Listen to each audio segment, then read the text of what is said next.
Teman-teman, tolong jangan lupakan Palu. Jangan lupakan bahwa hari itu di tempat ini kita membaca berita gempa dahsyat yang mengguncang Palu. Kemudian tidak lama berselang, kita juga tahu kalau gempa itu memicu tsunami. Banyak orang hilang dan tenggelam. Lalu tiba-tiba kita dikagetkan dengan sebuah video amatir yang merekam sebuah hamparan tanah yang bergerak, pohon-pohon di atasnya berjalan. Ada sebuah rumah besar yang berjalan dan diikuti tiang BTS yang berpindah tempat. Kemudian kita melihat rumah satu persatu ambruk karena tanah di bawahnya yang berubah menjadi lumpur, dan orang-orang panik berlarian menyelamatkan diri dan keluarganya. Teman-teman, ingatkah bahwa saat itu kita mengira kejadian itu di pantai, air laut yang naik ke atas, tapi subhanallah, ternyata itu tanah yang mencair. Kok bisa? Percaya tidak percaya, video itu kita ulang berkali-kali. Mata kita tidak berkedip, otak berputar, hati berdegup menghayati kengerian orang-orang yang mengalami kejadian itu di sana. Ya Allah, bencana apakah ini? Ada apakah dengan bumi? Teman-teman, saat ini waktu sudah berlalu semenjak peristiwa itu. Masih adakah kengerian itu di dada? Atau masih terselipkah rasa mencekam itu? Duhai teman, tolong, aku minta jangan lupakan Palu. Pada peristiwa itu Allah ingin kita melihat bukan melalui ayat-ayat sucinya, karena sedikit yang beriman dan banyak yang tidak. Pada peristiwa itu Allah ingin kita melihat dengan mata kepala kita, agar mudah kita mencerna bahwa kekuatan Allah lah yang tiada terkalahkan, bahwa tiada yang sanggup menghentikan kejadian apapun apabila Allah berkehendak, dan bahwa dunia ini sangat murah. Amalan kita lah yang berharga. Teman-teman, tolong jangan lupakan Palu. Di Palu Allah izinkan bumi ini bernafas. Hanya sekian detik semua luluh lantak rata dengan tanah. Belakangan akhirnya kita tahu ada pesta di Palu, pesta kesyirikan, ada musik, tabarruj, wanita-wanita menari, judi, zina di Petobo, bahkan LGBT kongres di sana.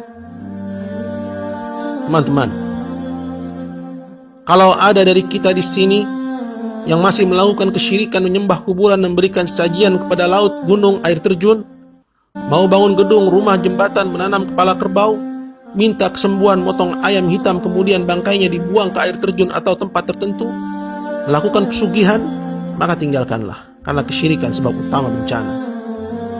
Jika di sini ada yang mengaku muslim tapi tidak salat atau salatnya bolong-bolong, mulai sekarang jaga salat kalian. Jika di sini ada yang gemar berzina, zina mata, tangan atau kemaluan, selingkuh atau berpacaran, maka sudah waktunya sekarang kita tinggalkan itu semua. Atau jika di sini masih ada yang suka dugem ke diskotik, bercampur baur laki-laki perempuan tanpa ikatan, tanpa batasan, minum minuman keras, narkoba, sekaranglah saatnya kita bangkit selagi masih diberi kesempatan. Jangan tunggu besok atau nanti, karena tidak seorang pun dari kita tahu apa yang akan terjadi sesaat lagi. Teman-teman yang masih bermain dengan riba, bekerja di lembaga ribawi atau terlibat transaksi riba, mari kita tinggalkan itu semua, karena Allah telah mengumumkan peperangan kepada kita jika kita tidak meninggalkannya.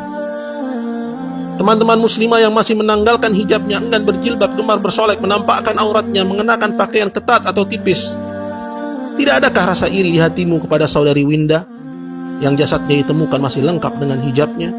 Jasadnya masih lemas dan tidak berbau meski sudah 14 hari tertimbun reruntuhan. Cadarnya melekat di wajahnya sampai-sampai tim SAR sungkan melepas penutup wajahnya. Dia mulia hidup dan matinya. Teman-teman, saya tahu yang paling berat memang meninggalkan musik. Dulu pun saya seperti tidak percaya bahwa Islam mengharamkannya. Tapi saat Allah jadikan kecintaan kepada Al-Quran di dalam dada, kecenderungan kepada musik akhirnya banyak berkurang. Karena tidak akan bertemu kecintaan kepada musik dengan kekhusyuan mentadabburi Al-Quran. Saya yakin saat ajal nanti tidak satu pun dari kita yang ingin diperdengarkan musik dambaannya, biduan idolanya. Saat itu satu-satunya keinginan kita, andaikan semasa sehat dulu kita menjadi ahli Quran.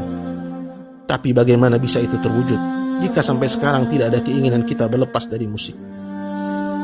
Teman-teman, tolong jangan lupakan Palu. Itu cara Allah menegur kita agar segera kita kembali kepadanya, bertaubat dari segala macam dosa, bersemangat mempelajari agamanya dan mengamalkannya.